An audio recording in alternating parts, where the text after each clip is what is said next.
ఒక పర్సన్ యొక్క ideal weight మనం కనుక్కోవాలంటే సో మన దగ్గర ఉన్న వెబ్ బ్రౌజర్ ఓపెన్ చేసి అందులో BMI క్యాలిక్యులేటర్ ఓపెన్ చేయాలి.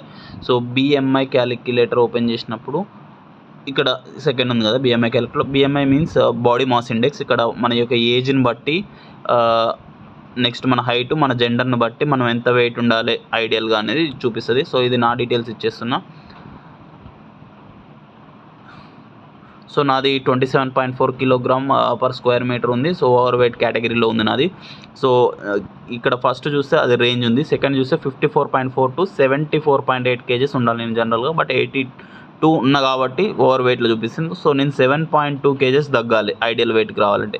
సో నా గోల్ ఏంటంటే 7.2 kgsని ఎలా తగ్గించాలనేది, దానికి తగ్గట్టు నా ప్రాపర్ డైట్ అండ్ ఆల్సో నేను ఫిట్నెస్ యాక్టివిటీస్ చేస్తాను. సో మీరు కూడా మీ యొక్క BMI ఎంత రేంజ్లో ఉన్నారో క్యాలిక్యులేట్ చేయండి, ఓవర్ వెయిట్ అండర్ వెయిట్, దాని తగ్గట్టు మీరు కూడా ప్లాన్ చేసుకోవచ్చు. So thank you.